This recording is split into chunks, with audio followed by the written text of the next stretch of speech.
Okay, so you see my color mixing, right? Okay, so first thing I'm going to tone my canvas with burnt umber.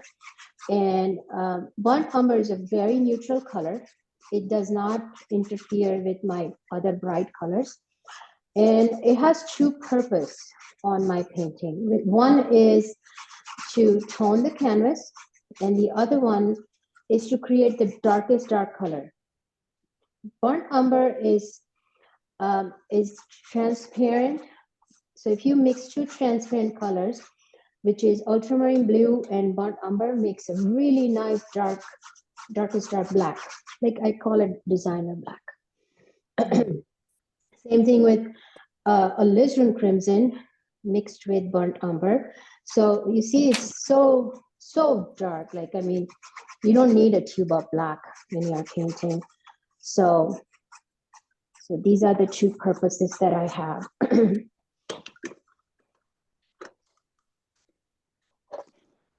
Okay, so I'm going to wipe off.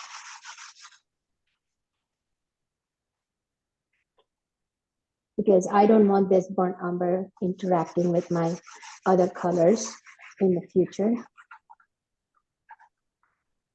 So for your home exercises this week, you can set up something similar, or you can paint the exact same thing. And we can, talk about it in the next class. Okay, so now that my white color is killed by burnt umber, why I tone my canvas is because, first of all, like if I miss certain spot after each painting session, that white color will peek through. White is the brightest color on my palette here, right?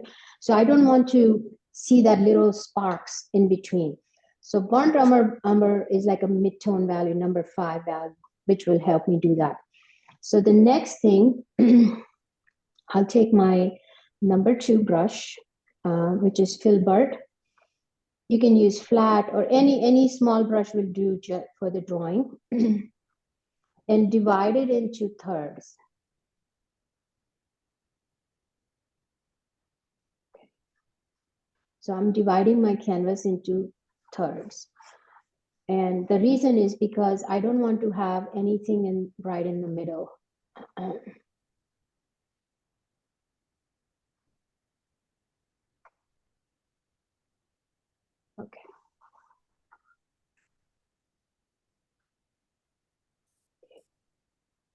Okay, my burnt umber is kind of stiff, so I just wanted to put some Gamsol.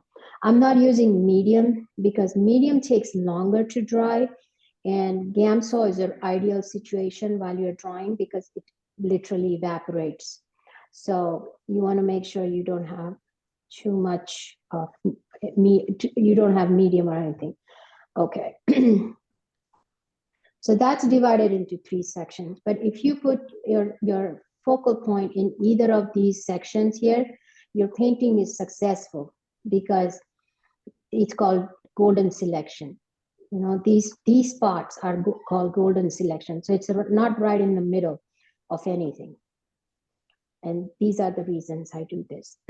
So next thing, I'll just go ahead and draw with my burnt umber.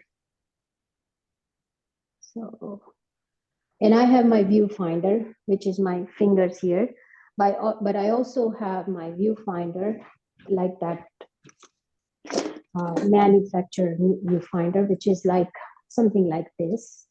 You can just peek through and decide your composition. But we all have that inbuilt viewfinder. Okay, so I'm going to start this phase. So when I do like cups or bottle or jar or scissors, I mean any kind of object, I always start with that plus sign, like like Carol said. So start with because I want to make sure the proportions are accurate. Now, okay, and then this one ends somewhere here, and then it's pretty straight line, like this coffee pot. there's one more that goes here. Okay. So I want to make sure that both sides of my object is proportionally correct.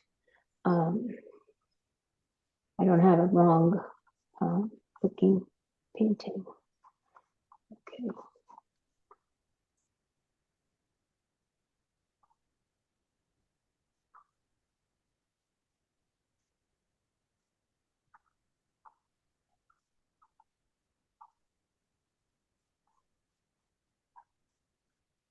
I mean, at this stage, nothing is set in stone. I mean, you can, if something is not correct, you can always wipe off and always say, okay, that needs corrections and needs adjustment. But once you start putting down the colors, you want to be sure of your drawing. Okay, and it's a little wider. And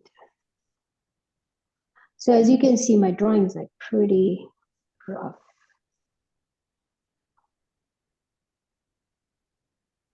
So there's 1, 2, 3, 4. 4 lines in between these thing. 1, 2, 3, 4. Okay. 1, 2, and 3. Okay. And you can ask me questions if you have any while I'm doing this. Okay. So and I'm checking my angle of the,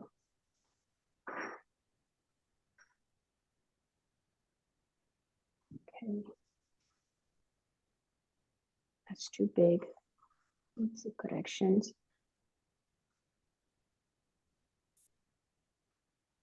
Kind of like square, so yeah, I need to fix that.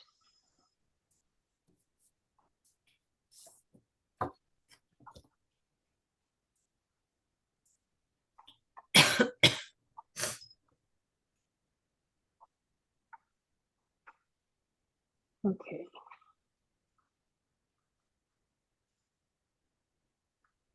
My goal is to keep everything loose, you know, like we are all trying to paint loose. So at this stage, I'm just putting down a general drawing ideas, like where everything is. And then if you want to do details, like you can obviously, you know, put more details in even in your drawing, but that's not the goal. Goal is to lose everything. Okay. Have a looser brush marks and things.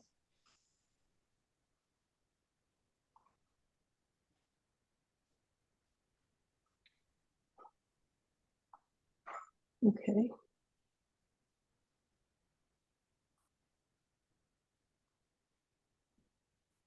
Okay, there are a bunch of leaves here, but I'm just going to put down some of these colors just to show. Okay, there's this orange here ends somewhere here in the halfway point, and there's a shadow. Okay, and there's this line.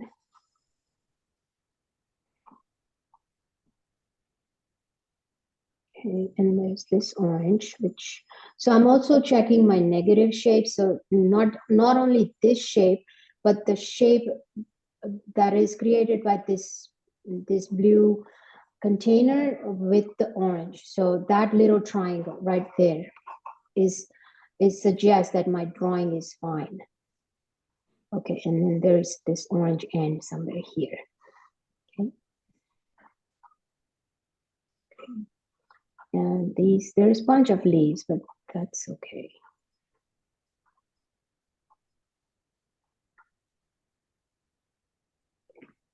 Some gamso.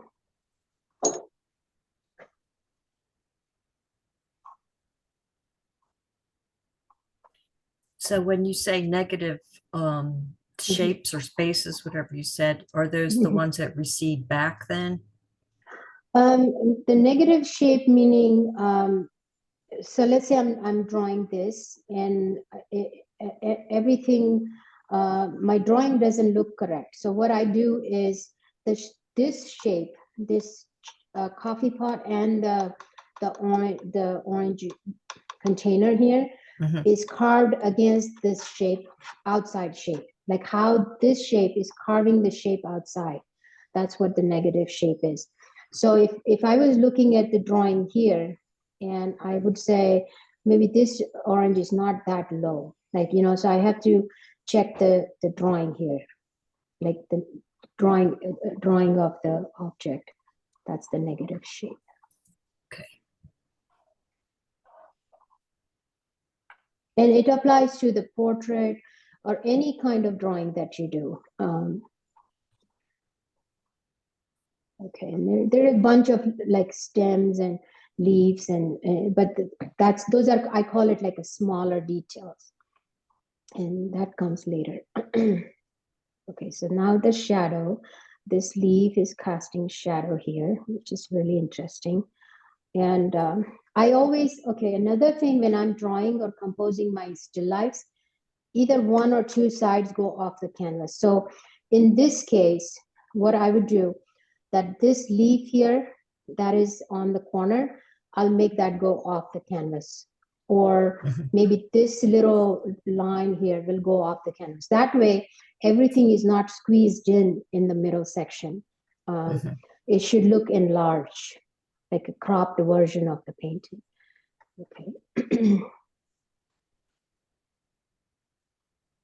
And right here. Yeah, there's so much information here, but our goal is to simplify it basically.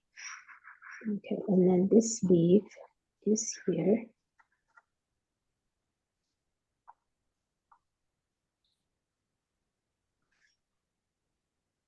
Okay, so that's gonna go off the canvas, that leaf. Okay, now the shadows of each object. So there's a shadow here. This thing is a little wider. Wider here. So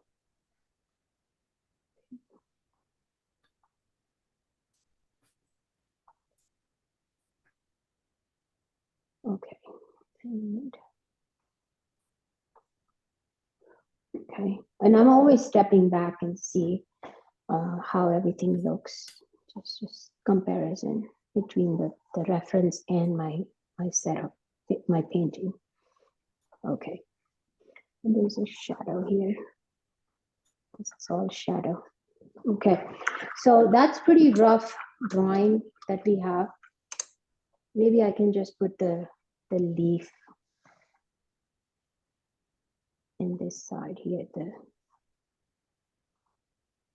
Okay. All right, so now I'm going to wipe off. So I'll take that clean rag because some of these colors are really thick and I don't want these burnt umber to go into my bright orange color or any color that I will put next to on top of it.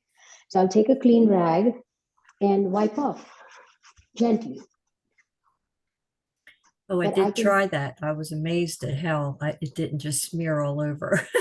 Oh, yeah. But I did it. Yep. Yes, it does. So it basically what happened is this burnt umber stained my canvas, right?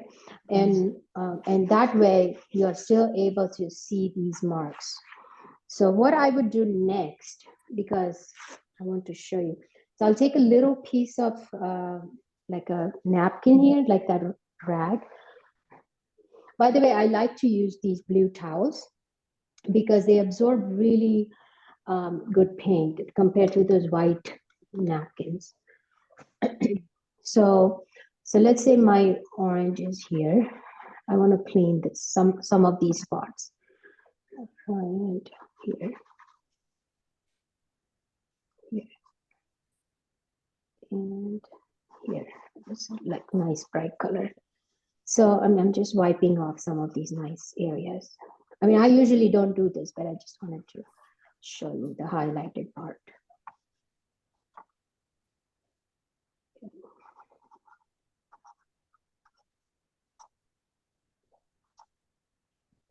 Okay.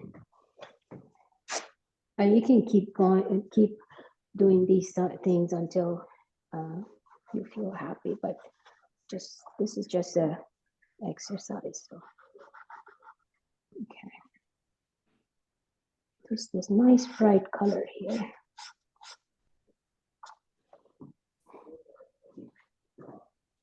Okay. All right. So this is one thing, like drawing and then taking off some of these bright highlights section. Okay. Now, the next thing I do, I want to clean this palette with the scraper because I don't want this burnt umber anyway. And I always use a bigger brush. And the reason is because if you're painting loose, you want to be general to specific, okay? If you are really focusing on the smaller brush, 30 of these brush marks equals one of these, or maybe 15 of these. So I would start with the big brush, and once everything is blocked in, I will do smaller brush, like for small details. Details really doesn't matter as long as, you know, color notes are correct, values are correct, your composition is working. Those are the things that are important, not the details. So let's start with dividing your canvas into two sections, which is light and shadow. So I will paint everything here that is under shadow, which is not directly affected by the light. So let's start with the orange. So orange that is under shadow. So start with the cadmium yellow medium with a little hint of cadmium red light and little hint of ultramarine blue. It's a little darker than it is, and alizarin crimson. Okay, so I like that color for shadow. And I see that there is a shadow here, shadow here. The reason I'm not doing pre-mixing is because if I have too much paint, turn this off. I'm making noise, sorry. Okay. So, and I let go of the canvas. Every time when I mix colors, I will have variety of color in my mix. So if I use palette knife, I will do a big, you know, pile of paint, and then it will end up going in places where it does not belong. Okay, and right here. And you will see me making half an inch mark like this, or this, or this. You know, I'm never doing this, okay? That is simply wrong. That's like too much of blending.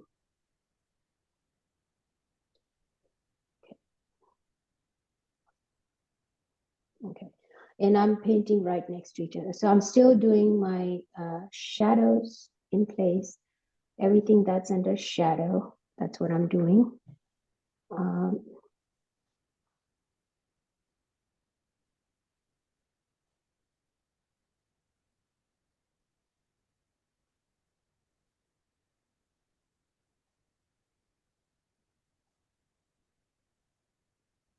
Okay.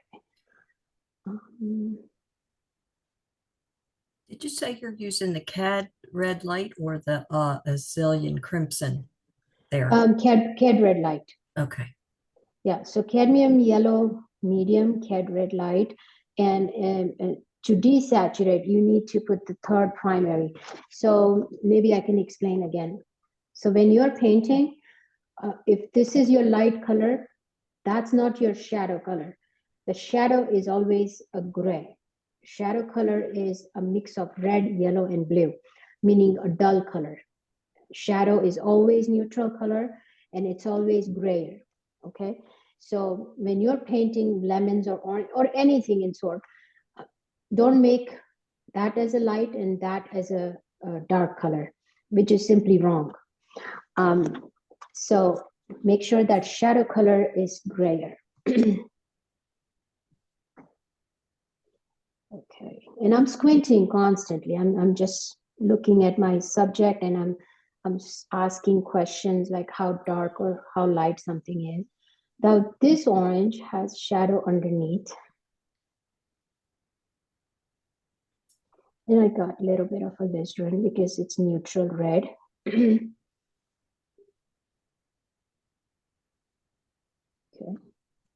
Same thing in this orange. This side of the orange is like really under shadow because of the leaf. And I'm not really careful. I'm just mixing and putting it down. That's all.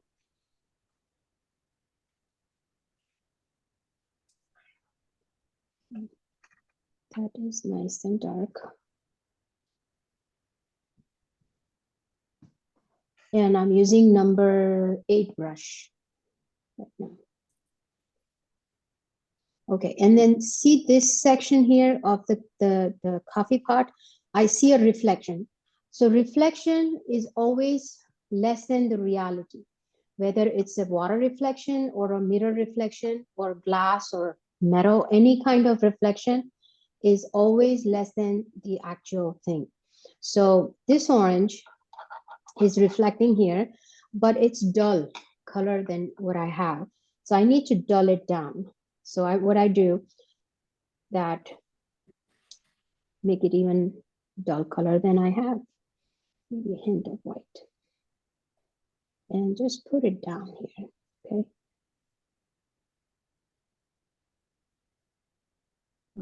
Okay, same thing in on here. Right there. Something sparks here. So wherever I see that orange color, I'm just putting it down. Okay.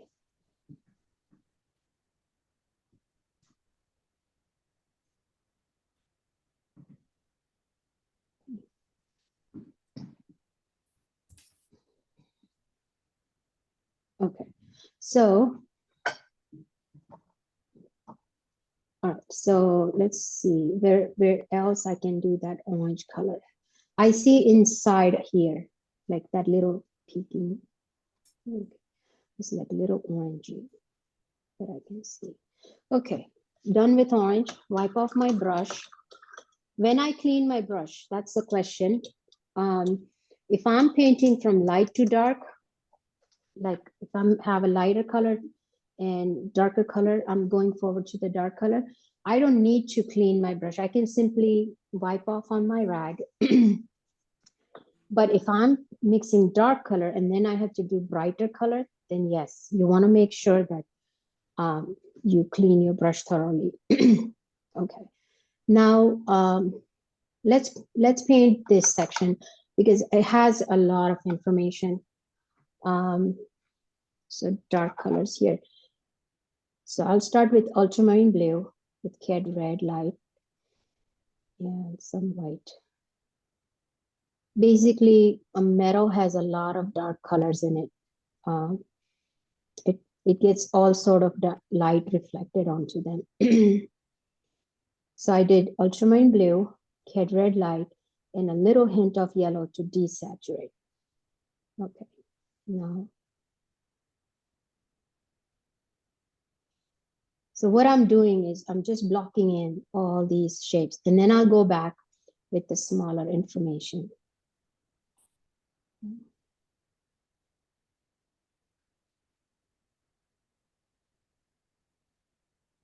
Okay, and then here is another dark patch. This is another dark color, which is really dark black. So ultramarine blue and burnt umber makes a nice dark color. And then it's reflecting back here. Okay, handle, for instance. Okay.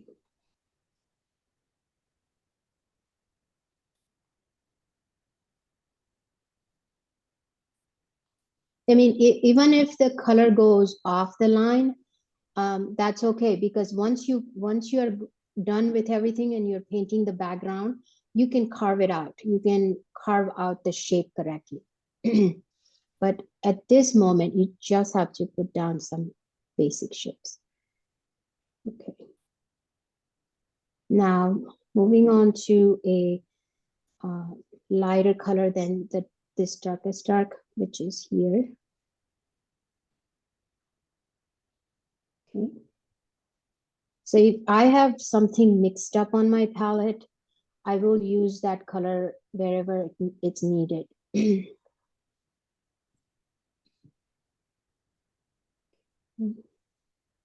Something here.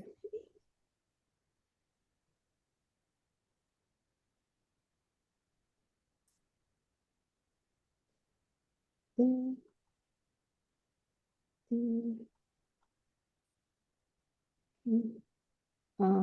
Well, that was really dark. So I think I forgot that.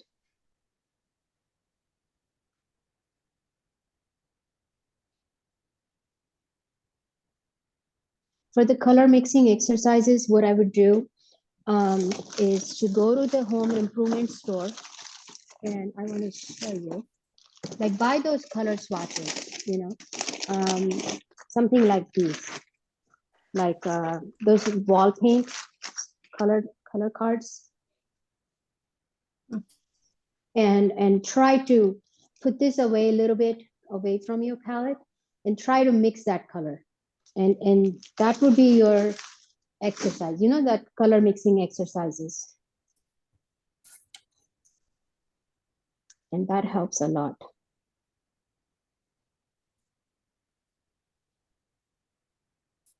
Okay, and I'm squinting a lot actually, so.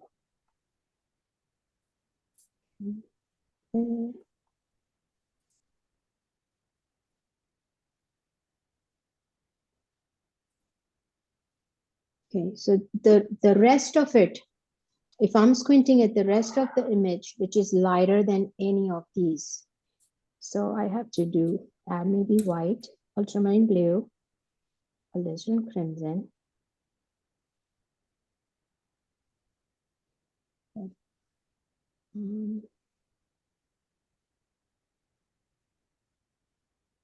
Okay, and between this line and this line, there's almost like lost edge between the two.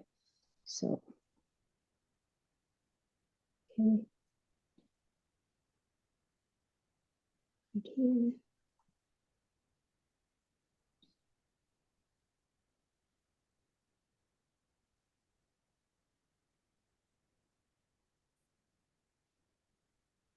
That color right here looks different because of that purple background is reflecting here. So it has a little purple look to it. So I just added a little bit of white, alizarin crimson, and ultramarine blue.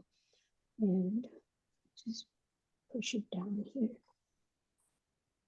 That is really bright. Like this section, it's like really bright.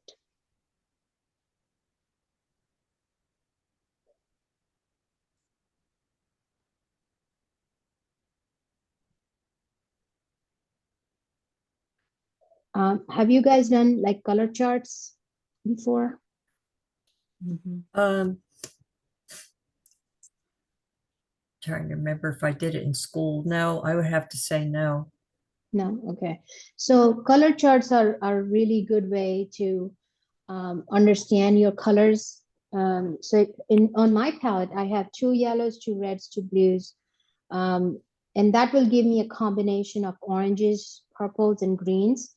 So I think creating a color charts based on orange, greens, and purples is a really good way to understand your primaries and secondaries. Okay, now this thing is lighter. Oops.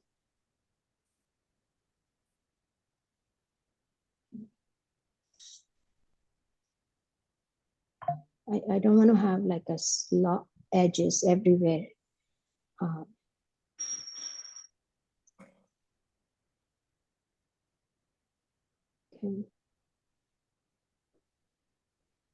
I mean, it looks really crazy, but watch until I put smaller details As long as the values are correct on each spot, then you're fine. Now this thing is purple. And as you can see, I'm putting down that 1/2 inch mark and moving my brush away. And that helps me loosen up my brush strokes. If I'm hyper focused on something, then I won't be able to achieve any of these nice loose brush strokes. And another thing, if you're focused on one particular area, then you end up making that thing larger. Like, let's say you're painting portrait, and if you focus on just eyes, you will make bigger eyes. So focus on overall painting. So I just want to put down some of these information. Yeah, that little section is very bright, so I'm going to wipe off my brush with Gamsol. And when you clean your brush on Gamsol, make sure that you go back to your rag and wipe off completely. So if you have a liquid in your brush, your consistency will change. The goal is to have a thicker toothpaste-like paint to create nice juicy brush marks. Okay, so wipe off completely.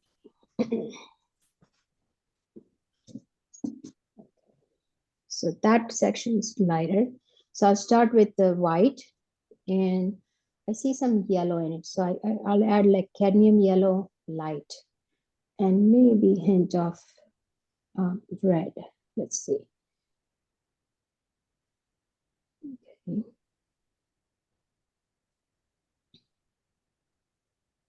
I think it's just too bright. Okay. A little bit of alizarin.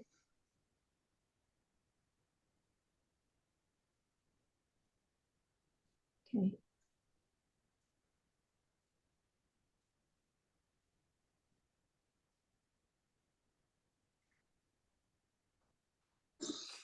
Okay.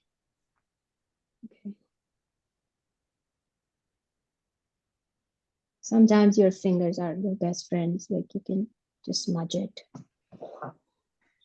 And right here, warmer.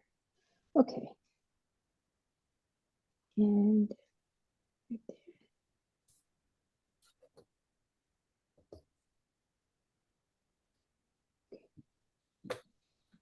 And step back as much as you can, because you want to compare your painting to your subject. You want to make sure your values are working perfect. If I record it, like I'm like stepping back and forth. Okay.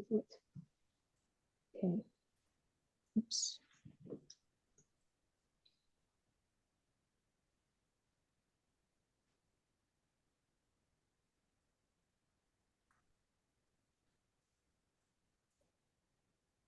Okay, it's very light here. Okay, so I don't want to mess too much with this shape. Let's move on to the other side of the painting.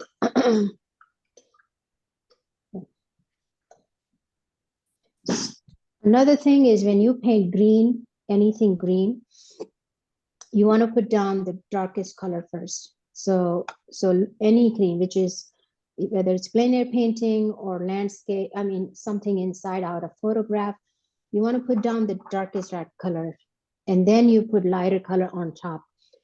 But once you have lighter color, then you won't be able to achieve these darkest dark color for the greens. So start doing the darkest colors. So ultramarine blue, do it here, and burnt umber makes a really nice black color. And I will add a little hint of yellow because it's green. So it's as if it's black color. So I'm squinting and I say, okay, that leaf here is very dark. And even if it's not as dark, I can just scrub it in these darkest dark colors. Stain it.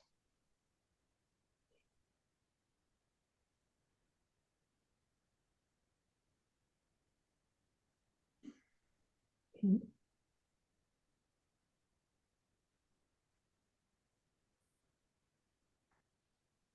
And I'm still using number 8 brush, but I'm moving in such a way that I can create lines. Not my brush doesn't just move simply like this. It can move this way. It can make lines, you know, like different things. It can do a lot of different things. Okay.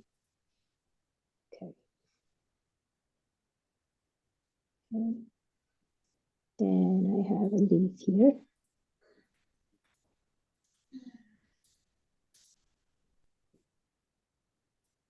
Okay.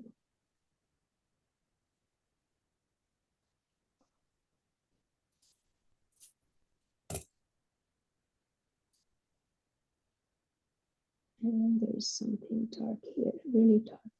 I mean, there's a bunch of things with the leaves.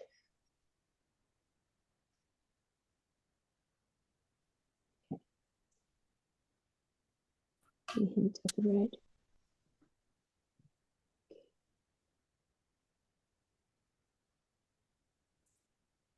And this green leaf here is very dark.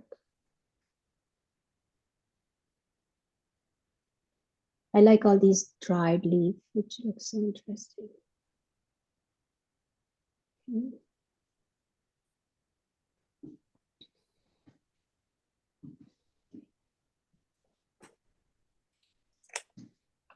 Okay. And something here is super dark.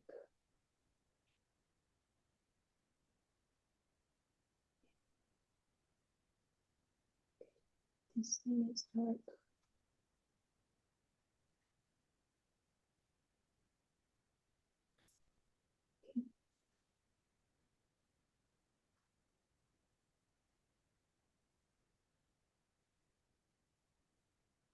And this handle is like really nice and dark.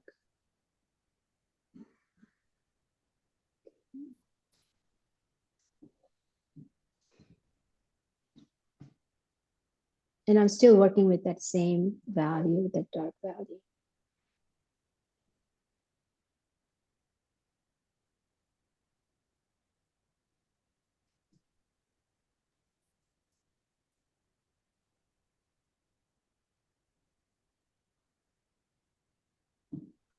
Okay, so the next thing I would do is that blue color for the container.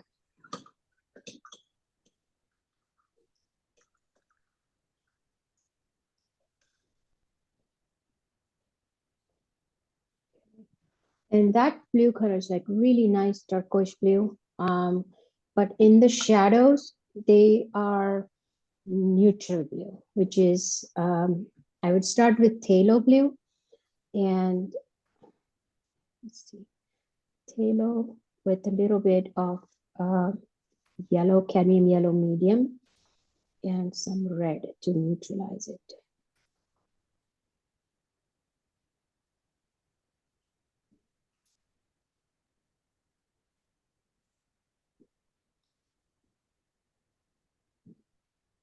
See how it looks. Oh, it's not bright enough. Okay, so the back here.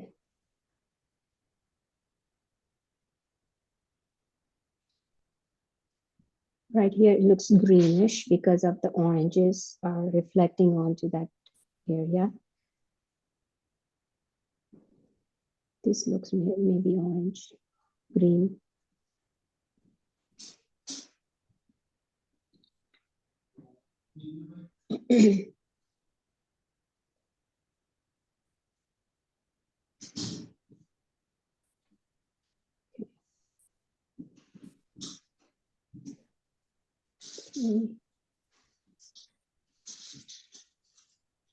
Okay, and this side of the panel here is kind of like a neutral blue.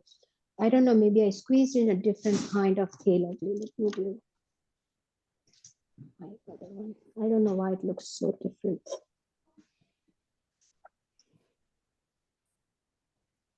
It looks like ultramarine blue. So let's see. Okay.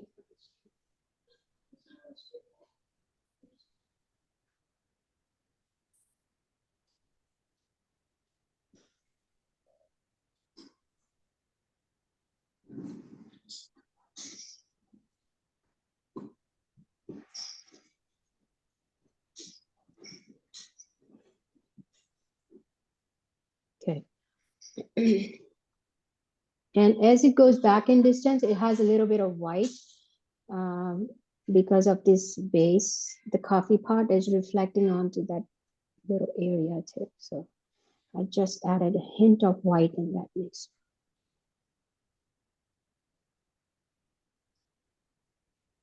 And like here.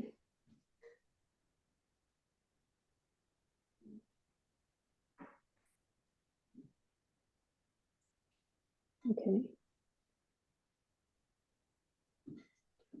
How does it look? Yeah, it's good. Maybe you want to add that color here also, because that blue can be bouncing back onto my coffee pot. So when you're painting, it just, colors work all together.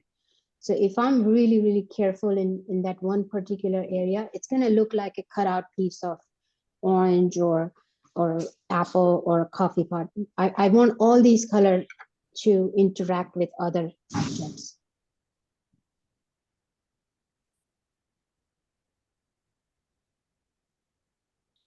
Okay.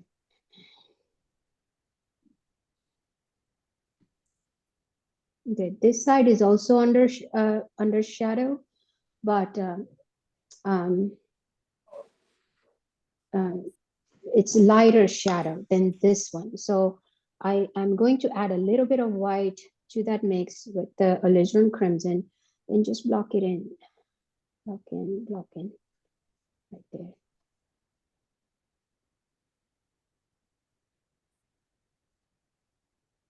Okay, and even lighter than this one. I mean, even if I look at this little shape, there are so much going on, but I just want to simplify with just one big shape. There. And how I move my brush is, how would you carve something? If you were given a clay and a wood and asked to carve an apple out of clay or wood, like round shape is like this, square shape is vertical, horizontal. So that's exactly how I would move my brush. That's the way it is.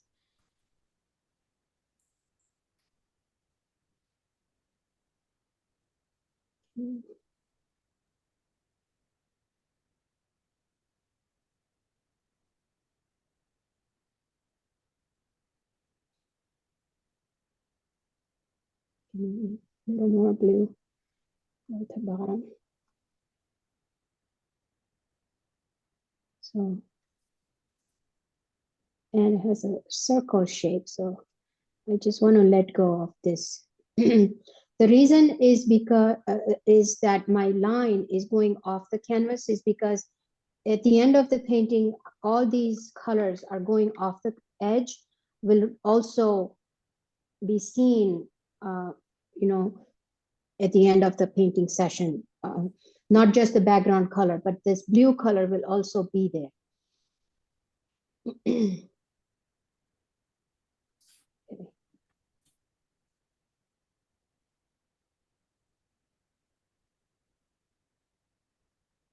Okay. Okay, so this side is lighter. Okay, and then this side is also lighter, a little bit lighter than it is. Okay.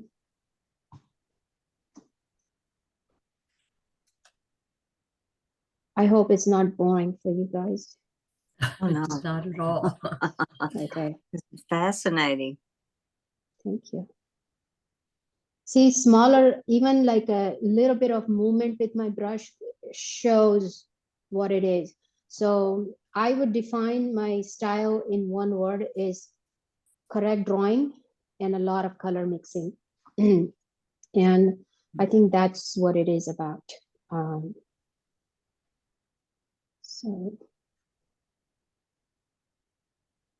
this, I mean, that green is kind of okay. Okay, so I don't want to play too much with this color particular color here.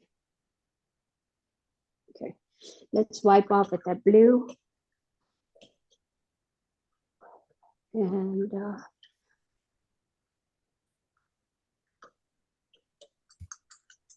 And I'm still using that same brush that I started, number 8 silver bristleone brush, bright. Let's put down some of these brightest color for the orange, and so that it doesn't get muddy. So, and here my palette is made of glass, so I can easily scrape off the paint. And I use these mud colors on the side. So what happens is, like, if I want to desaturate something, for instance, I scrape off my palette, right, just now. Let's say I want to desaturate something. So I'll just take a nice bright color and maybe let's add a little hint of that mud color next to it. You see what happened? So that's my bright color and that's my dull color.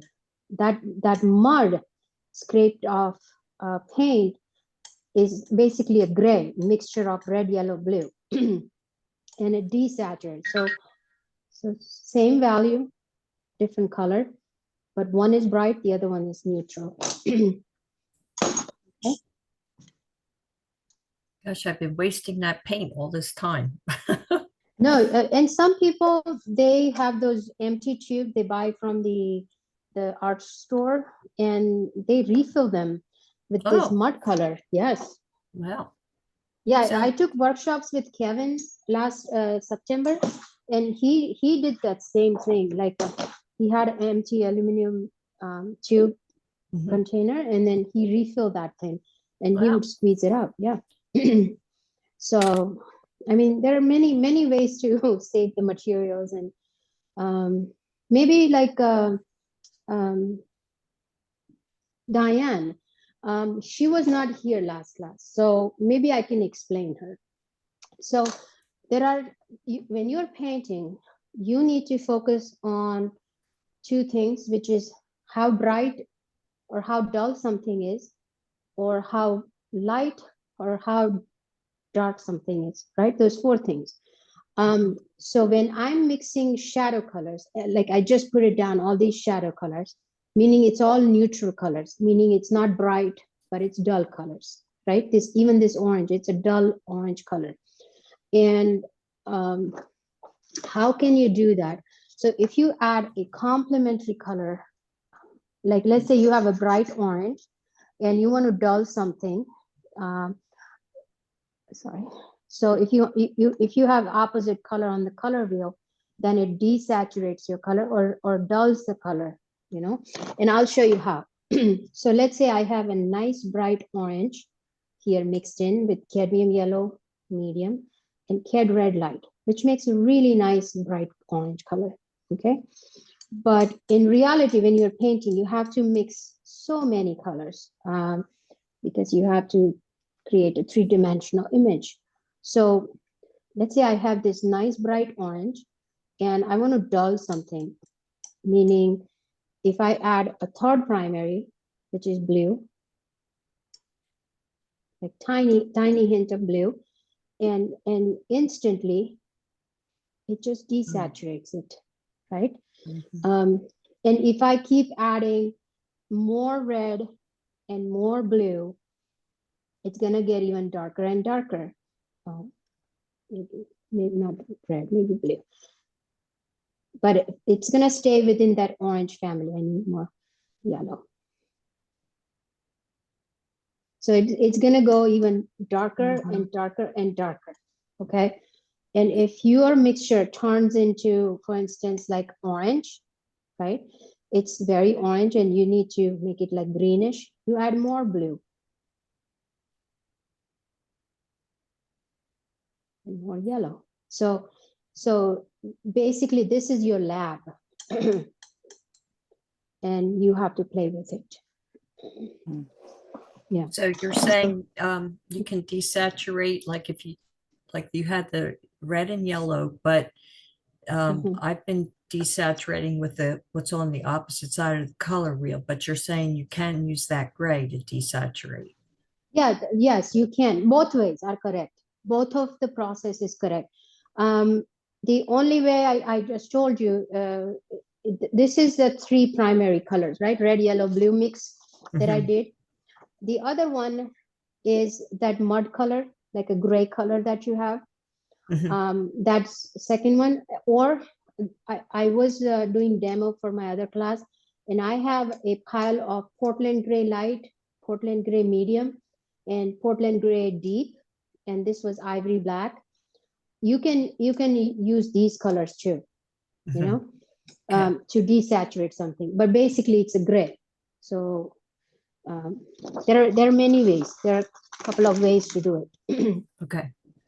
Yeah, but the only concern using these Portland gray mixes is because it has a white in it, like a salt. White is like a salt. So when you mix something, like add something, some of these colors, you will also adding white in your mixes, you know. So you have to keep that in mind. Well, that's kind of, I was having a problem with the transparent colors to desaturate them. It's because I wasn't Like using, which one? It was the Azalea Crimson, because I used that on the bowl in the painting I had done. Yeah. And so I knew I couldn't go towards the white, but I kept Yellow. trying Yellow to. is your option, yeah. So let's say alizarin crimson here, and you want to do the lighter, you said? No, I was trying to go darker with it. Darker. Oh, so let's say that's your alizarin crimson here, okay? And so my palette is like, look at this palette, it has light to dark, right? All these, so lightest light is my white, then I have yellow, and then red is probably number 5, and then rest of it is just dark color. So what you can do, let's say you have alizarin crimson and you want to darken something, you can add blue to it. And see that? Like you can add blue in it, or burnt umber maybe. That's the one I was wondering about, the burnt umber. You can, yeah, you can. I think I may have ended up using some of that, but then yeah.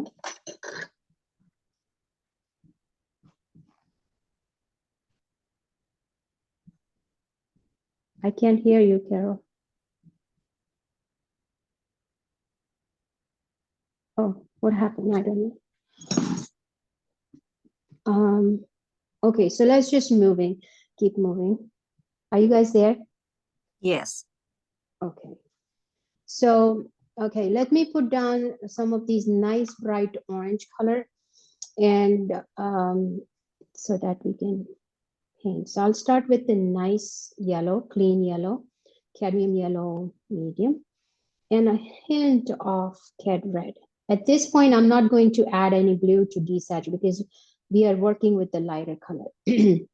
So let's add a little bit of that red to. Okay. And I see some softer edge right next to each other. So let's do that. It's not that bright. Okay.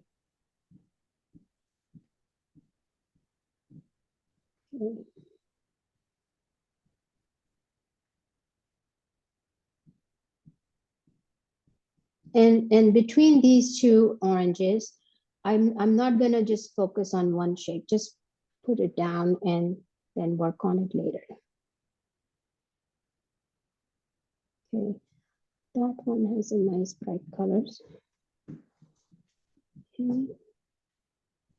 As you can see, I'm not using a lot of cadmium yellow light, or sometimes it's called Windsor lemon.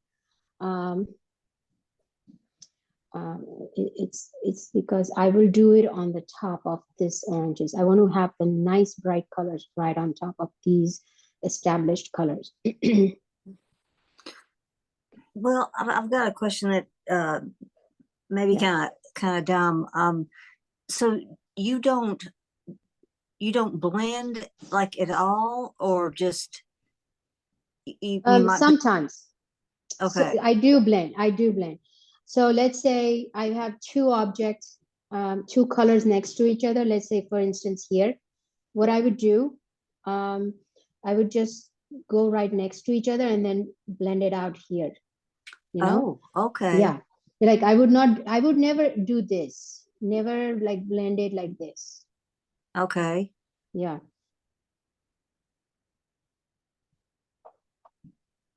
Okay, and then this one is nicely right. And there are something about imperfection in your painting. You know, like if it's like so sharp looking, it's kind of boring. Right. So right. so I kind of feel like loose paintings are more attractive paintings. Mm-hmm. There's like a freshness to it, I think. Yes. Okay, and then this thing here is okay.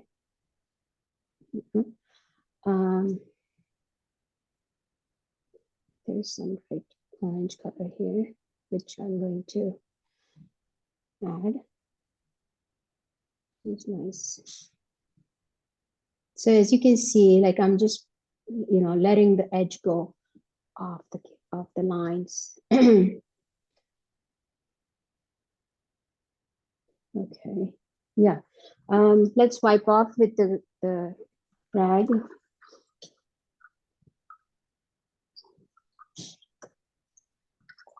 Okay. You don't have to paint the exact same thing. You can choose to do different setup. Or maybe I can send you another couple of pictures and see if you want to paint those. How about that? Like a simple setup. Okay, for the greens. So the green leaves here is still my value. What is value? Value is something, how light or dark something is, right? So in the scale of value scale, my green is still falls in this value, like 5 and above. So I have to mix certain dark green colors before I put the highlight on them. So I'll start with the ultramarine blue. I never use phthalo blue for the greens, by the way, because phthalo blue is a very stainy color and it's super vibrant and it just looks wrong on your greens. Okay, so ultramarine blue with cadmium yellow medium. I'm using more of the cadmium yellow medium than the cadmium yellow light. Okay, so, and then I'll make one more light shade using cadmium yellow light with ultramarine blue. Okay, so so you see the difference between that green and this green? Mm-hmm. One is so bright. Okay. And let's use some little smaller brush. So I have number 6 brush by Rosemary. Okay, so I'm going to start with the darker color.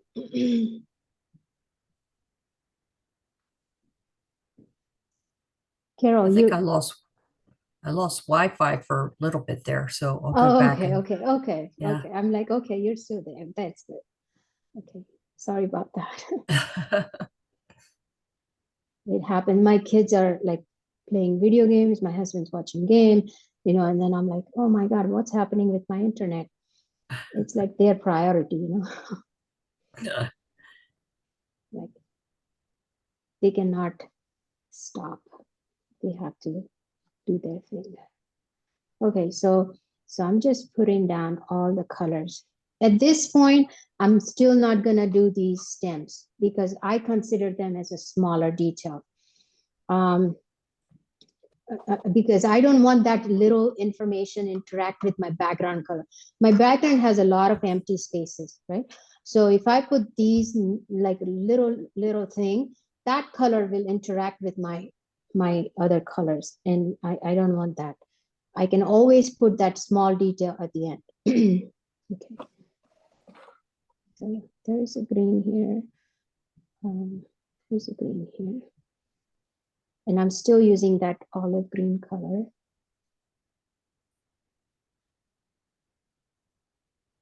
And I can add little red to it just to create warm and green next to each other.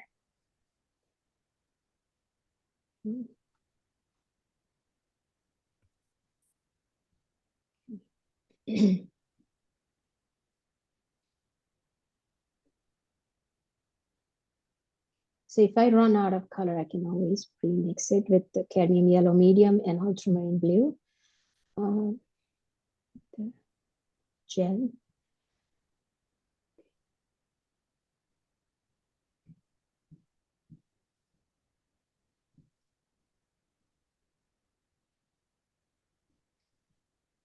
Right here, there's a green.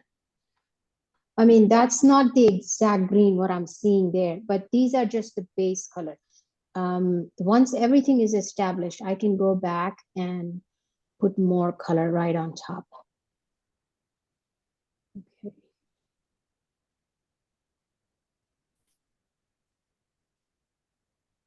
There's nice green shape. Okay, this is nice green, dark green. It's even darker than what I have.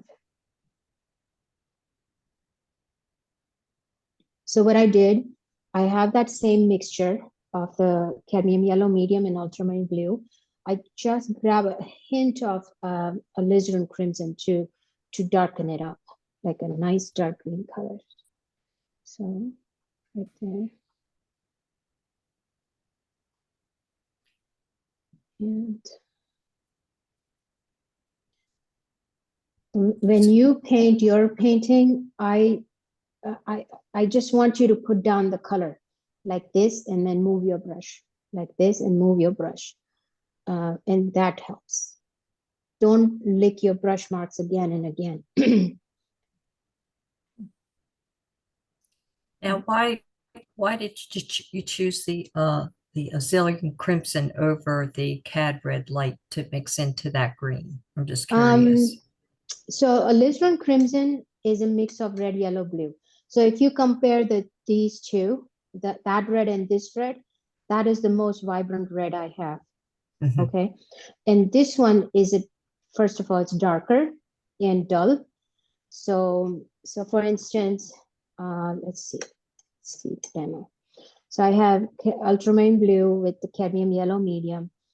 Okay, so I'm gonna divide it into two. So let's say one mixed in with the cad red light, okay, and the other mixed in with ultramarine blue, alizarin crimson. You see the difference? One is leaning more towards the red, and this one's leaning towards the like a dull green. These two. Oh, okay. You see that? Yeah. So that's why the color chart is so important. And I cannot emphasize enough that you should have color charts. And it makes a really good wall decor. Is there a good maybe like on YouTube or something like how to make one the proper way or a certain way? I can forward you a format that I have done, and you can refer to that, and then you can make your own out of that empty boxes. So yeah, I will send an email to both of you. Okay, that'd be helpful. Yeah, that's gonna help.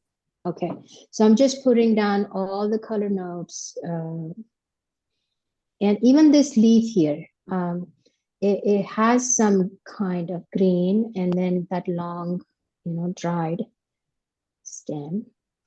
But just want to put down some brighter colors, so maybe a little hint of white. This one, let's see.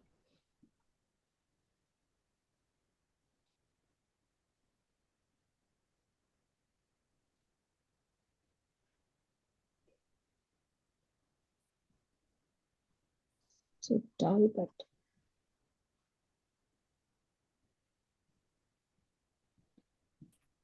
Right here is a, let's see if I missed any. Okay, there's something is here. Every leaf doesn't have to be defined. It just has to be like some sort of shape. Okay. Okay.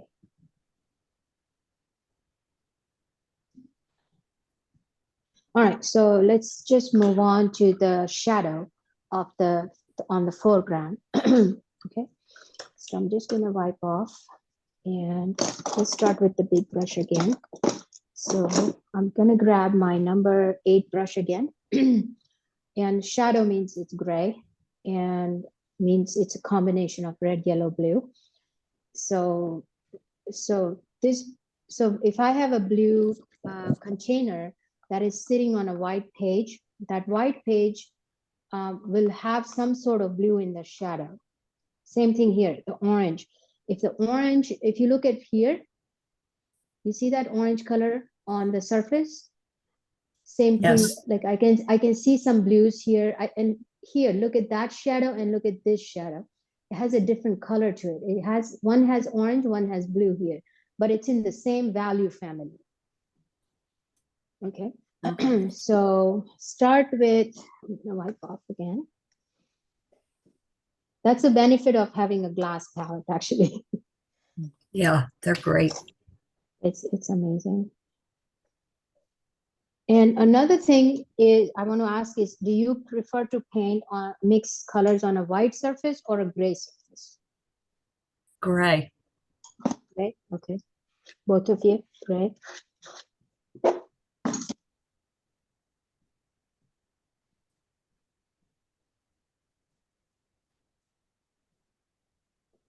Okay, so so let's mix that color right there. So how do you mix gray? Do you know, like how do you mix color gray? That's one question. I do the ultramarine blue and which one is it to make the black and the red and Yeah. and then I just use white to keep stepping down to a lighter gray. Okay, so there are two ways to make gray. Okay, when I say gray, meaning all the neutral colors are also called gray. Two things to make gray is, one is black and white, which is super easy, right? Mhm. The other thing is, if you mix all your primary colors together, or yellow, reds, and blues together, and then a little bit of white, then you make perfect gray. Mhm. That should be the number one exercise for anybody who's learning for painting class. So let's just show you a demo. So how do you mix gray? So I'll just grab either that yellow or this yellow, doesn't matter. Then I will have maybe this red, okay, red, yellow, and ultramarine blue, okay, and maybe a little bit of white. So basically, all I have is all my primary colors with white and mixed in together. Okay. So my color is leaning towards orange right now. So what I need to do is add a little bit of blue. Okay. When I say gray, meaning my palette gray, it's like industry standard gray. And if it's not looking good, I can add maybe a hint of white. And maybe if it's leaning towards green, maybe add a blue. So right now, it looks pretty gray to me, right? Mhm. So primary colors mixed in with, White. Primary color mixed in with white makes a nice gray color. Okay.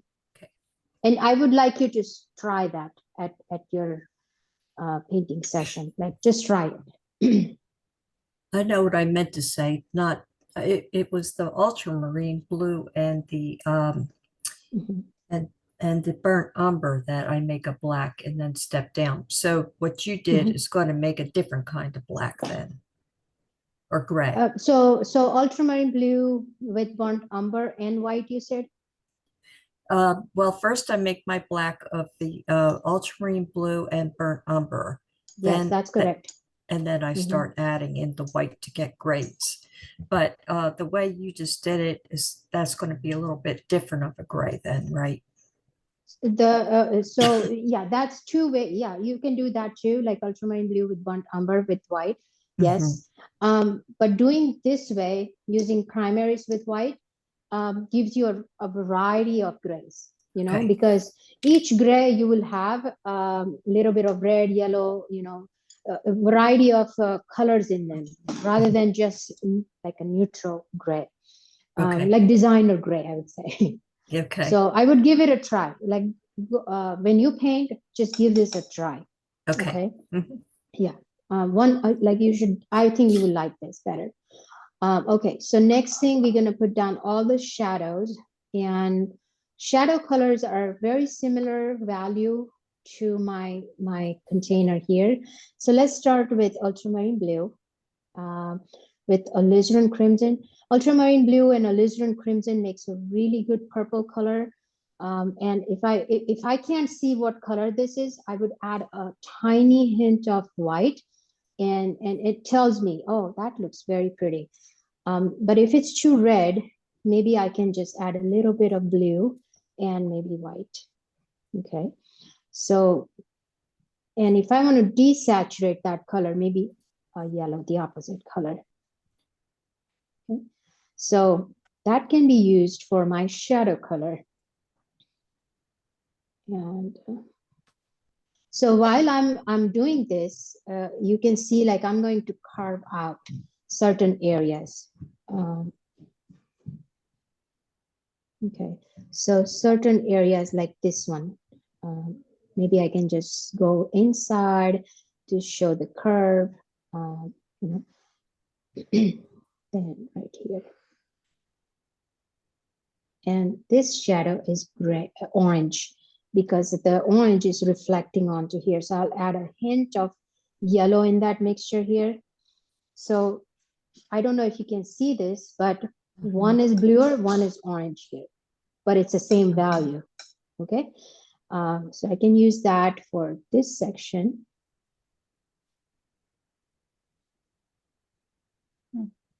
And then here maybe.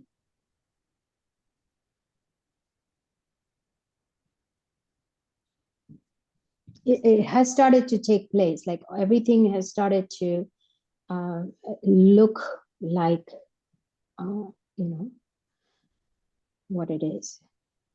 Okay. Now this thing.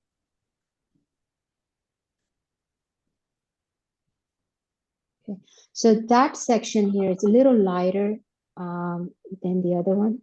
So I'll just mix a little white here and then put it down. And at this stage, I just want to carve out, like,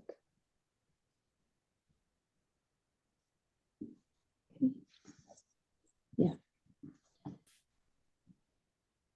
So I'm looking for variety of colors, variety of shapes, variety of composition, those kind of things.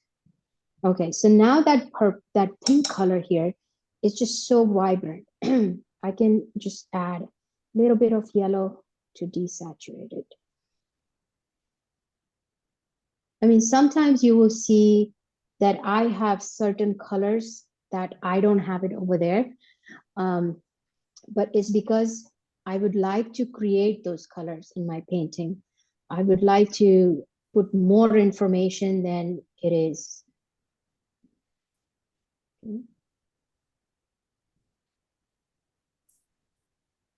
This thing is this, it's almost like a lost edge on this side. Okay,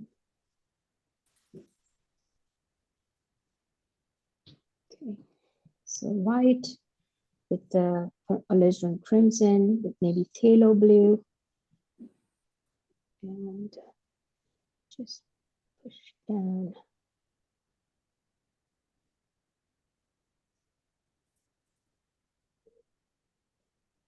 Okay, so the leaves has a separate shadow, maybe because of recessed light on the top. So this leaf has a little triangle happening here. Even this leaf has a little shape happening here, but it's also within the shadow of the pot here. So that shadow is darker than what I have. So I'm going to take a smaller brush, number 4, and put a little darker shadow right underneath the the leaf. Okay, so let's see. It's too bright. Okay, so here.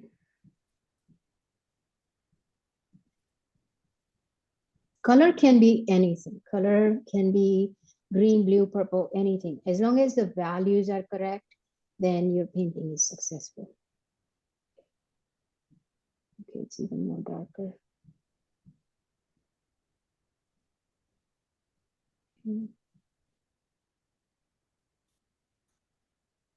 Here it's darker.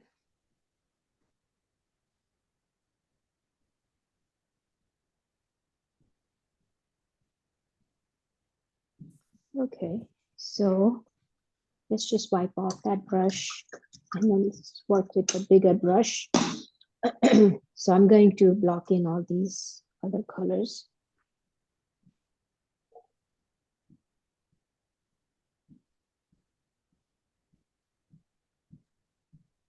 Okay, so it's the rest is just lighter color than the actual shadow of the leaves.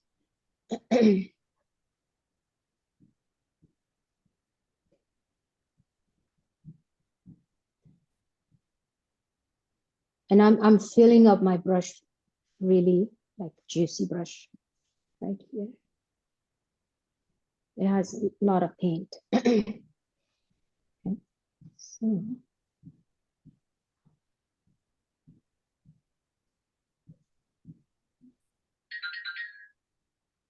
okay. And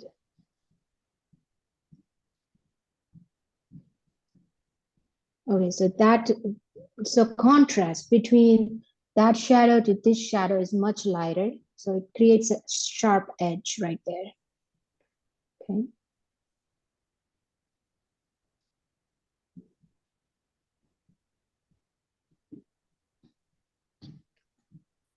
Okay. This thing is lighter also. Yeah, so I'm still working with that shadow color. So white with ultramarine blue, maybe cad red light. And okay. Here's the penumbra, like I explained last class. So once I have all these shadow colors, what I would do, I would put one shade lighter than my actual shadow right next to it.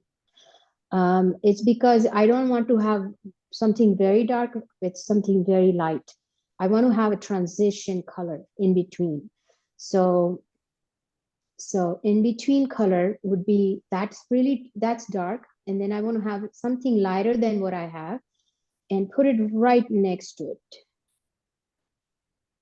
So that way it's okay, maybe a little lighter. Okay, so,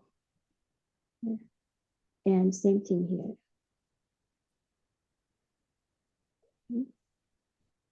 And has a little bit of yellow next to that orange right here.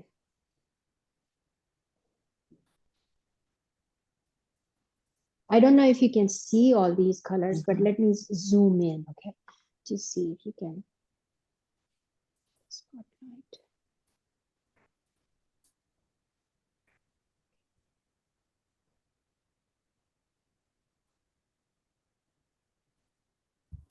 Okay. That's good. Yeah, okay. Okay, can you see it now? Yeah. Okay. Yeah, that's better. Okay, so let's go to the penumbra part, which is right here. Lighter color next to the dark color.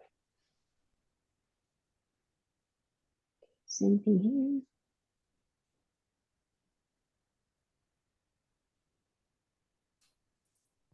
And like you can see, I'm just going gently with my color pile because oil is magical. If you grab some like really big chunk of paint in your brush, then it's gonna come like you'll have a hard time uh, correcting that color, you know. So just grab a little bit at a time. Okay, and then this leaf is also under shadow. So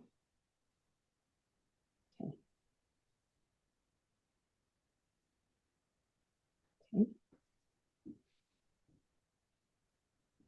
Yeah, it looks just fine.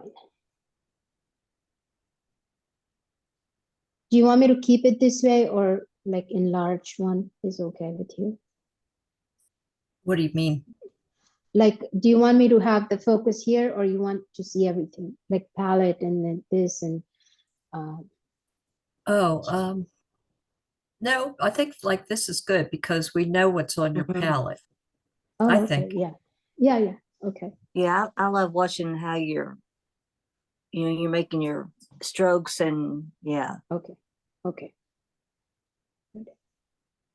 Okay, and then the background color. So let's move on to, and I still haven't worked on the details. As you can see, it's just big shapes.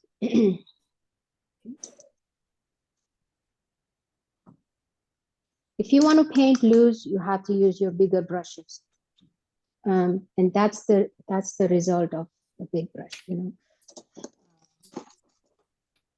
Okay, so I'm going to move to my number 10 brush, which is even bigger than what I was working with because my background here is much larger, like foreground is much larger. So this will help me, you know, move faster.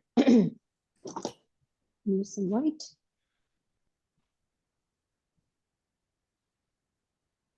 And I use a lot of paint, so that helps. So white, I just grab some white, some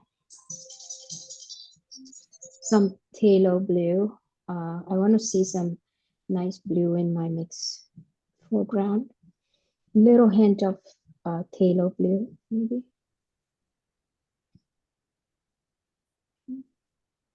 And see, if I'm not sure how that color will react, what I would do, I would just put a little swatch next to it and see if I like it. If I think it's just too bright, I can add a little bit of alizarin crimson or permanent rose to dull it down. I think that's too striking compared to all of this. So I need to dull this with the alizarin crimson and phthalo blue. Okay, so yeah, that's better. So now, yeah, let's move quickly. Yeah. So you see that transition between the light and shadow, there's one more color in between. I think that's interesting rather than just putting two color next to each other. Okay. So mix more because I ran out.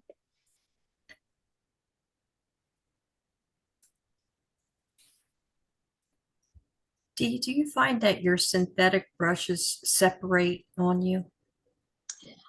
Um, Not really. I mean, if they're old and I've used enough, what happens, like it just opens up like from the center.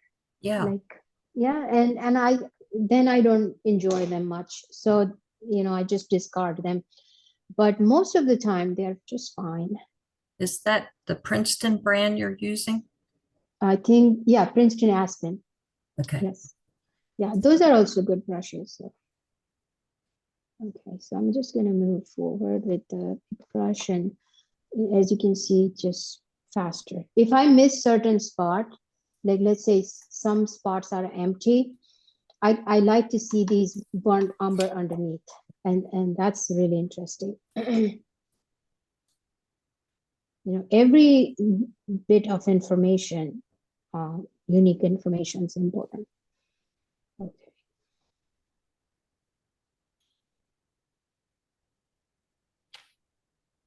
And then this thing has a nice bright color here.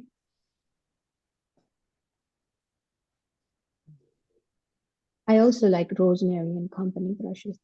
They last a long time actually. Yeah, I have some of those. I love them. Yeah, they're good quality brushes. Okay, so that's really bright here. What brushes do you use, Diane? Yeah. You know, I do use a lot of cheap brushes. Mhm. And Yeah. you know, Okay. and I just, because I'm rough on them, you know, Mhm.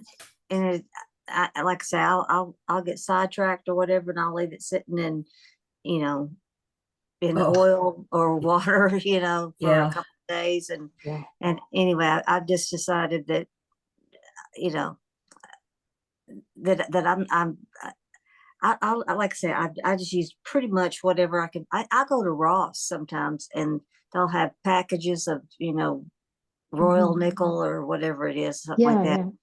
At And Ross, the yes, department store, really? yes, they've got a section. I have bought. Oh my goodness, I have bought canvases that I know that I would have paid Really? probably $100 for, you know, big ones, you know, Oh, wow. and I've gotten them for like, you know, 20. And I mean, they have stuff all the time. So are they just mixed in with other stuff, or do they actually have like a craft or art department in there? Yeah, they've got like a department that's, yeah, it's a craft section, and it's usually back near like the home goods stuff, but then Mhm. also like where the wrapping paper is, Okay. and near the baby section. I'll have to check that out. Yeah, me too. I'm gonna check that out. Because I find it like for my gouache paintings, I find that those cheaper brushes are better than the most expensive ones. And I think I found something like really basic from Jerry's, and it looks like this. Something like this, like a Yeah, regular store bought, you know. Oh, yeah. Something like this, very very basic for gouache, compared to my Winsor Newton watercolor expensive brushes. They do a great job. These brushes do just fine.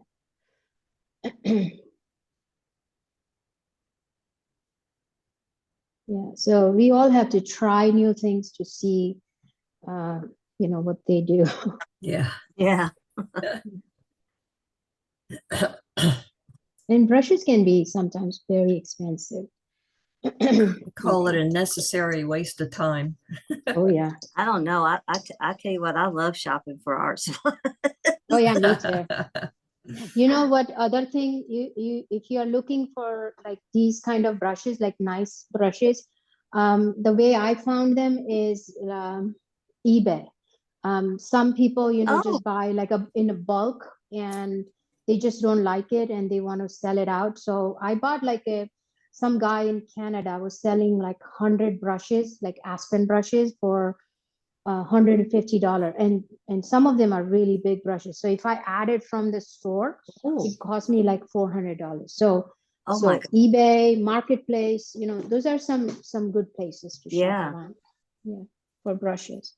So they're the ones we were talking about are Princeton Aspen, not Ashton, right?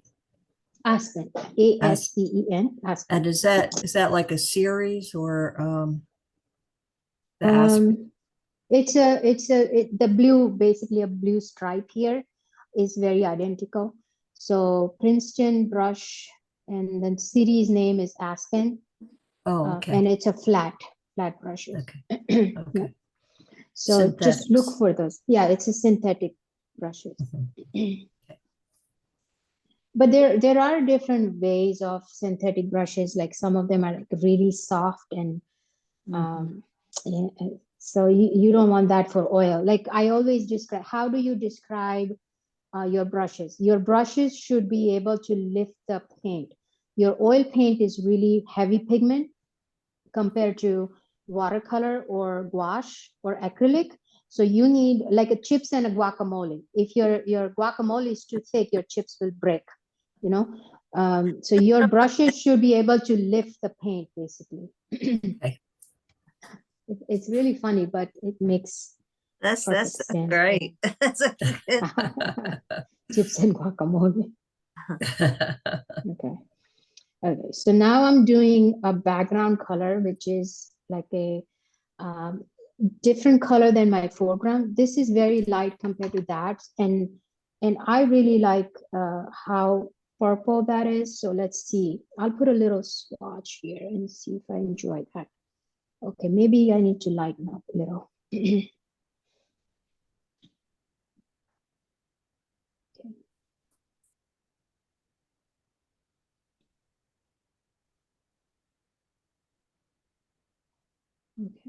So you see, like I'm carving out now, like carving out from the outside.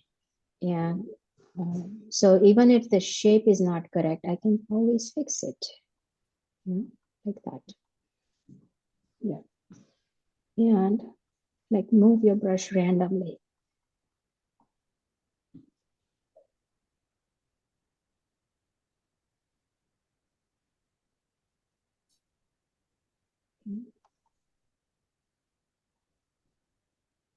Do you all paint with the limited palette, or you have like a choice, certain choice of colors in mind?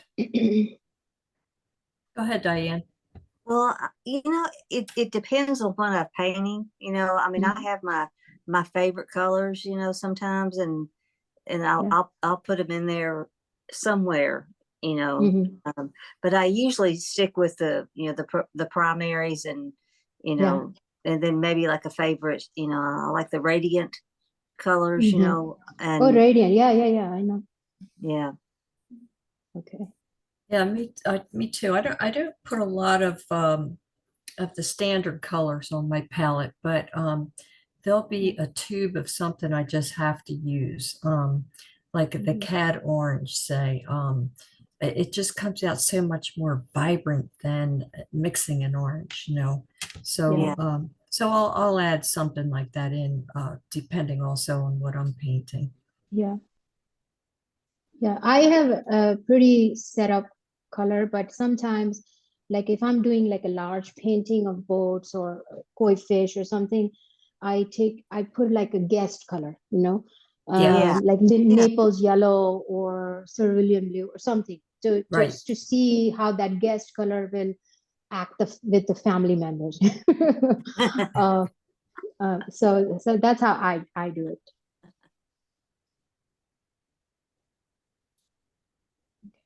So I'm just carving out, like, let's say this section here has a little like zigzag happening. Okay. So what I do is this little, move the brush accordingly. That creates a shape. Okay, right there. You make it look so simple. Yeah. It's practice. It's just practice. You'll be there. You can do this. It's not a big deal, actually. It's fine. Okay, so this leaf also, you can just carve it out, put it here. Yeah, I mean, it looks good so far with all the color block in.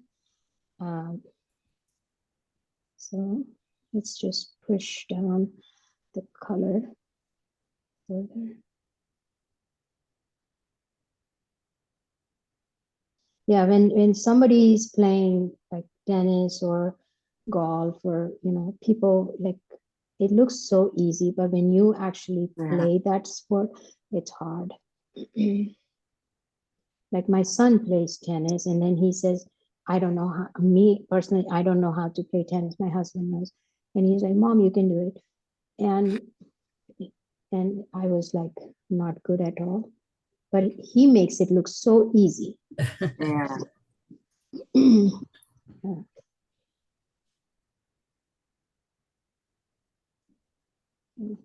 So I like to see all these color that was behind the on the surface. It just adds more character to it. And so just leave it as is. And it doesn't have to be corrected. So you see, like if I would have put down that little stem here, that would be like really uncomfortable to paint with, because that will just interfere. Okay.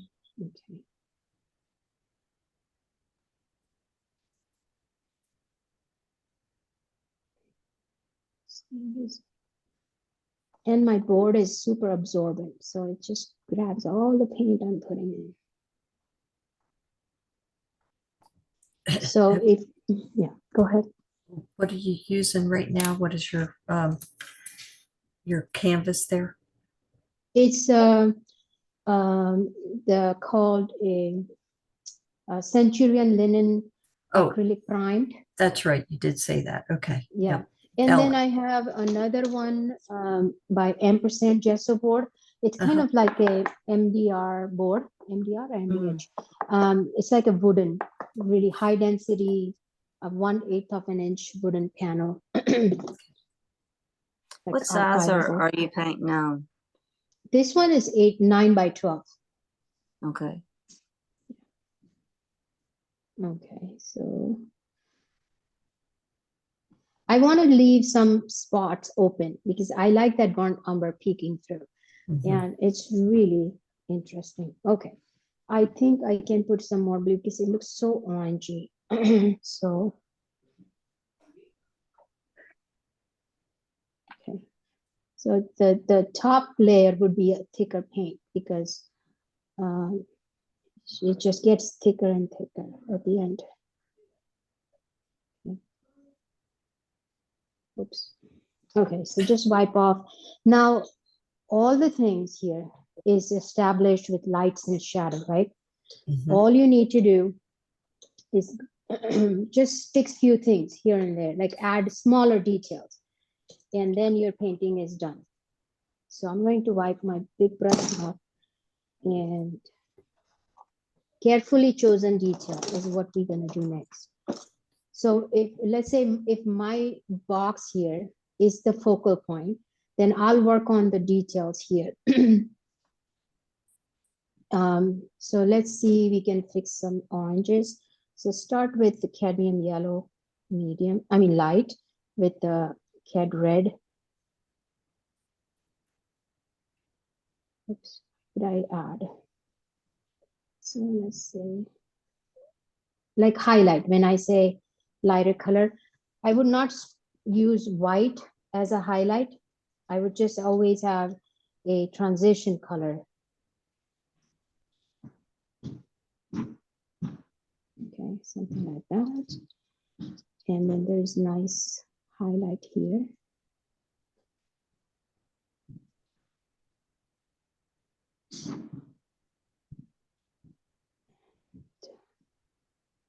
See here.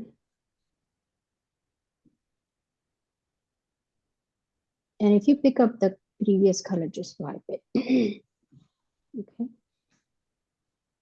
Same thing here, maybe. So now it has a white color, but it's still not as bright as the actual highlight. So maybe I can make one shade lighter with a little bit of that orange color and then put it right on top. So something here, okay? So transition right there.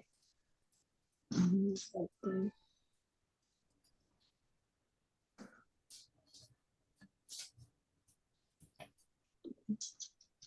Okay, so that's pretty good. Here maybe. Okay, and even in here, like there are some areas that has a nice bright highlight. Okay, so in between the orange color, let's say these two oranges are almost same value, but there is this little line that separates the two. So I'll make something darker, like cadmium yellow light, cad red, and ultramarine blue. So it's like we want to separate that two shapes, basically.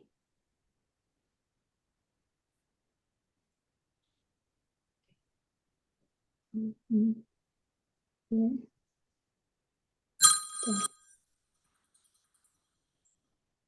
Okay, same thing here.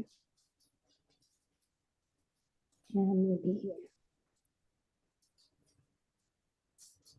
Okay. Yeah, it looks fine. And underneath, it's like really dark. So basically, I'm just fixing a few things here and there.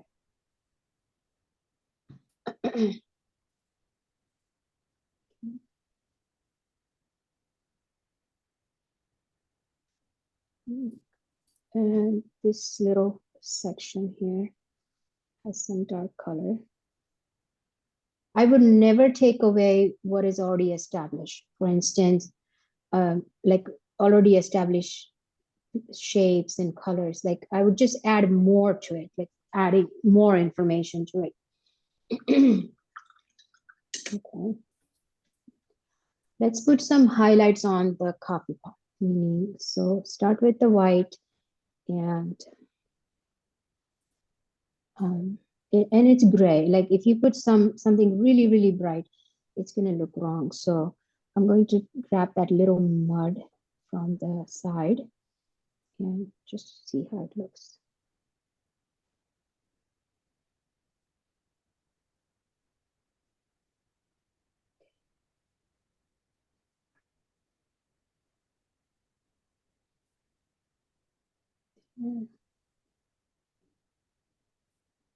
And they all have a different color to it, but I just want to put down that small information.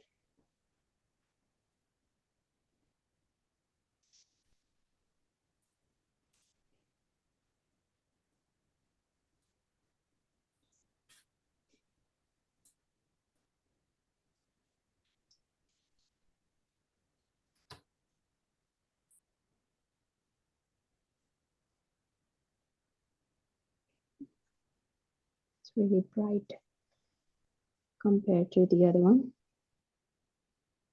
So really bright here. And then there is a line, the dark line.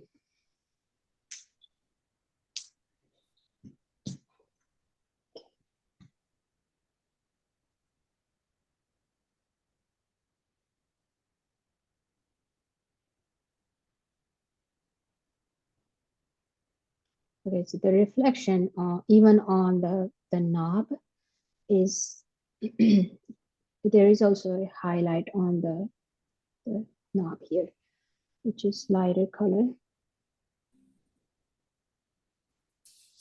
Right there. And here.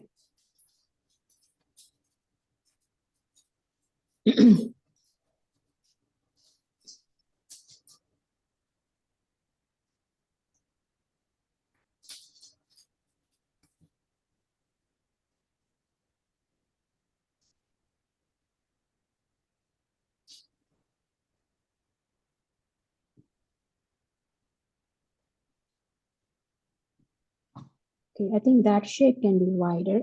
This shape here can be a little wider.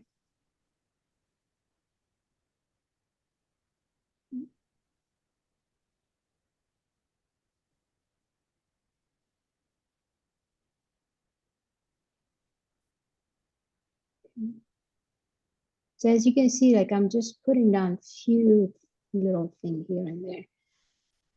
Okay. Here.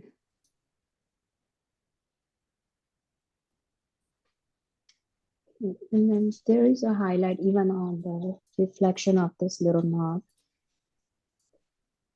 Okay. Okay, and even there is a highlight on the handle, which is like right here somewhere.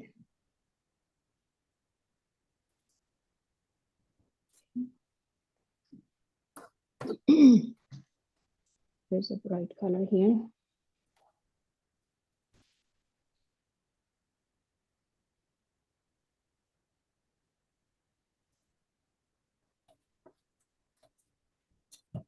So this color and the outside color is almost the same value, like that and this. So what you can do is just take a nice clean brush and just blend it, because I want to create like a lost edge here.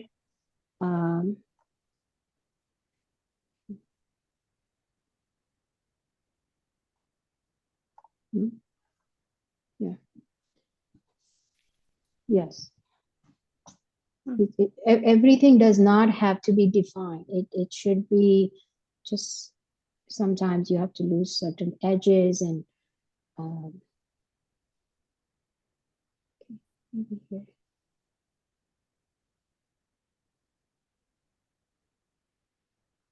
When you fuss a lot, meaning when you try to fix something, that's when you make mistake. And in that case, I would suggest you leave it alone, like walk away and then come back to it and then rework on it.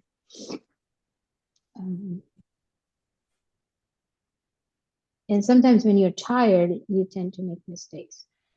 So just take a break.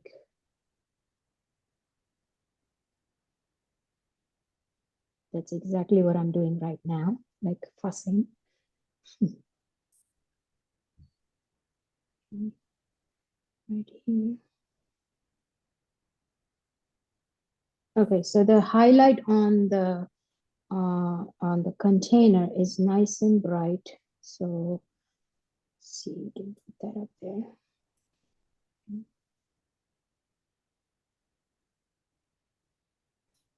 Right there.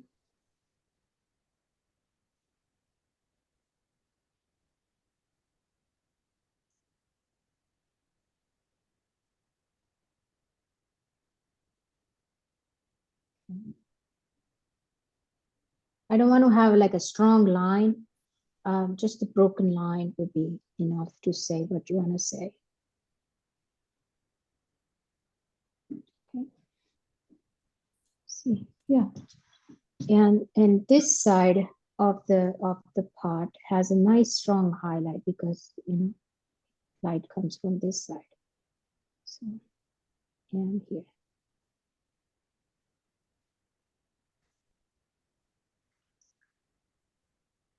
Okay.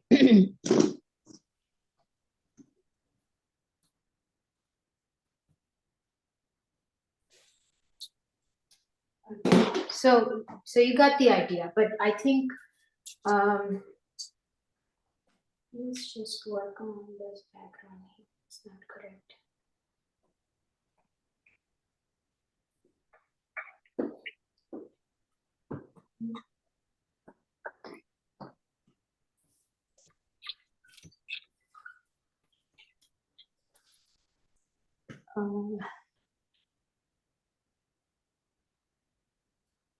So that green leaf is bouncing the light here. Let's work on the leaves because I mean, you can do the rest. So leaf is something that you want to be accurate. So start with the ultramarine blue with cadmium yellow light. At this time, you want to put the highlight and the brightest color that you have. So maybe a little bit of white to it. Cadmium yellow light with the ultramarine blue. Yeah, it's lighter than what I already have. So let's see. Okay,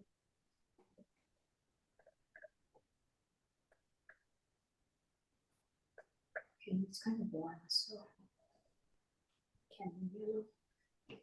Medium, just do.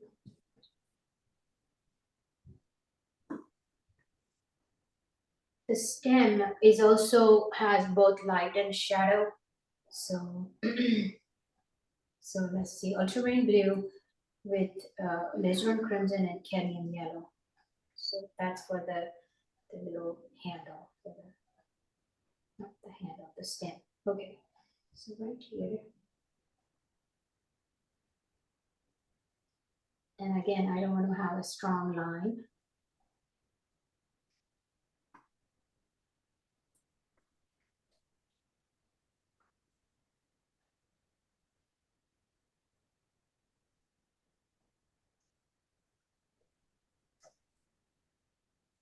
Kind of like a gray color.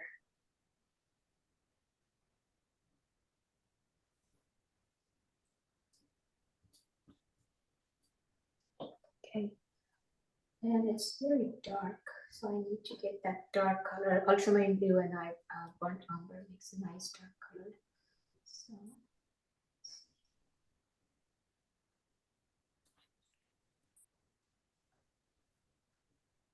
Okay,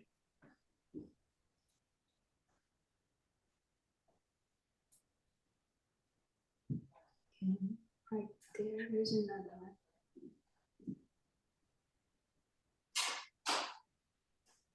And you can do a line with your knife also. So I have this ultramarine blue and burnt umber on my brush, and just spread it out on my palette and chisel it, like fill it up by the edge right here. Okay, right here. And so let's say that leaf right here has a nice strong line, which is like this, like that.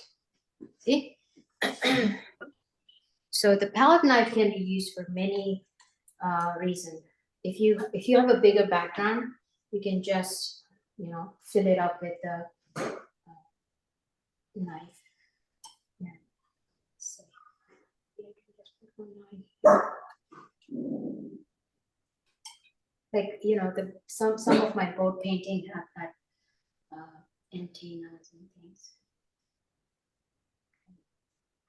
Just too much. Okay. Yeah, even the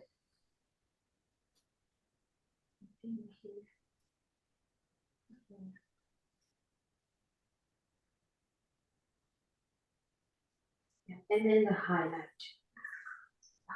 of the green leaves, which is white with the green, ultramarine blue and cadmium yellow medium.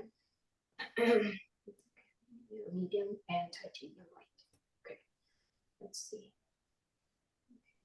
Here, here, there's something here. I guess I have to open this in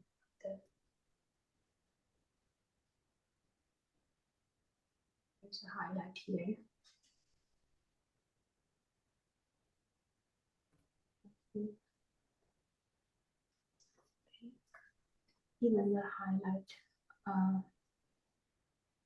on this side.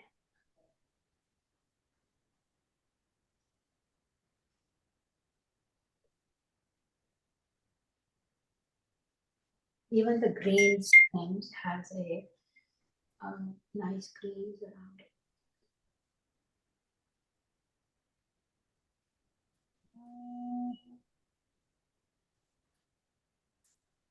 These leaves are dried, so you want to make sure you have that characteristic shine. Yeah, so earlier stages are a lot of noise, like a lot of putting down the colors. The later stages are like more thoughtfully placed shapes. And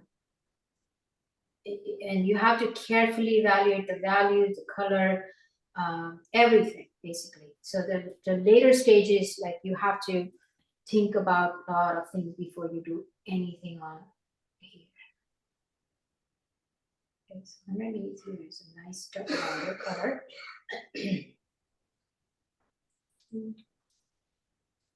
Yeah, this section is much lighter.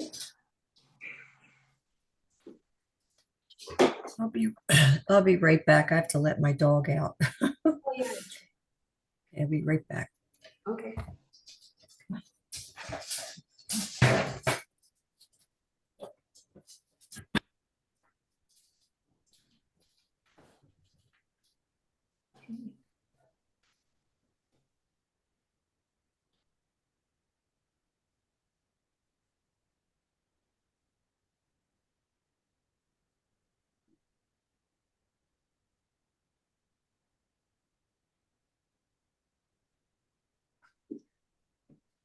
So I'm just trying to give a shape of that container here.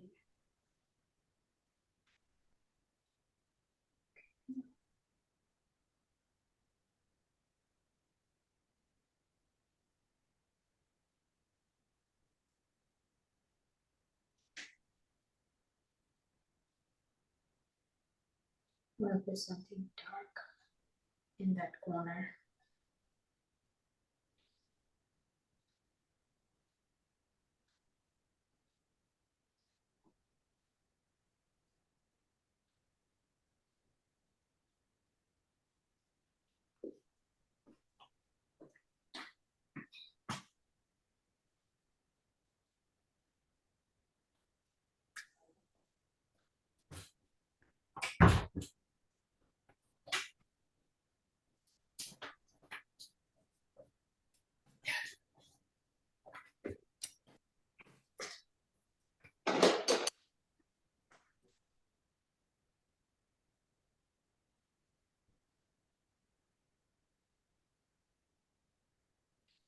Okay, container here is much wider than I thought.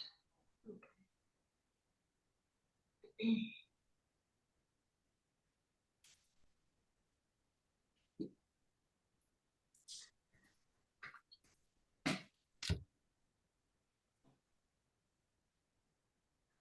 That's a lighter color. I need to change that. This side is lighter, like this little corner here. Lighter than I thought.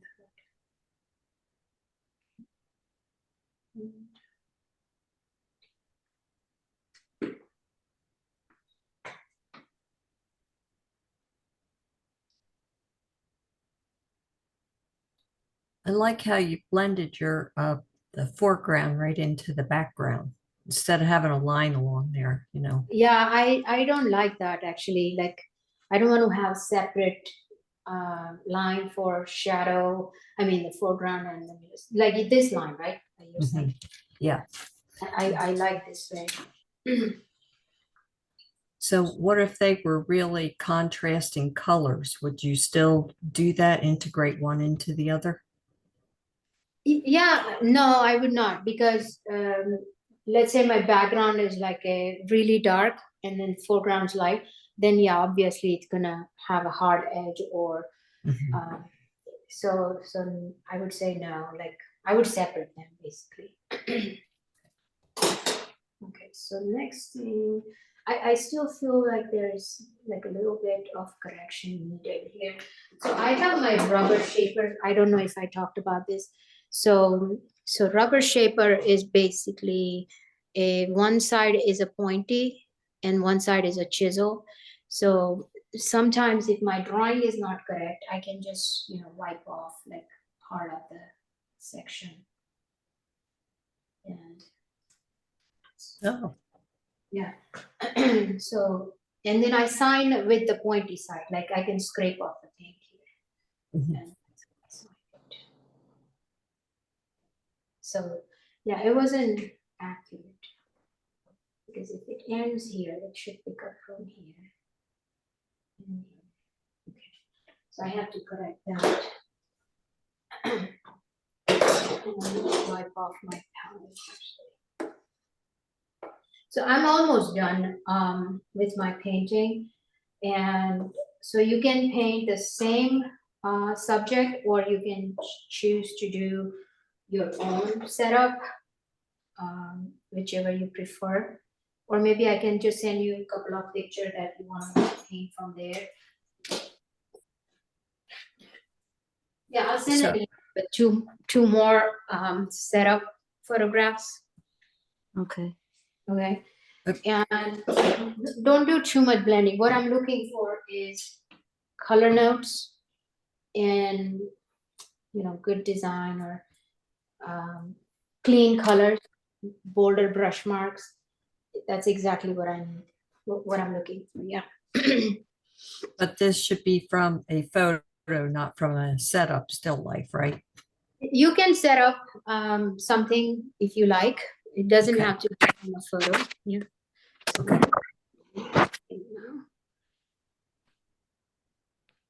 Okay. Stop the recording.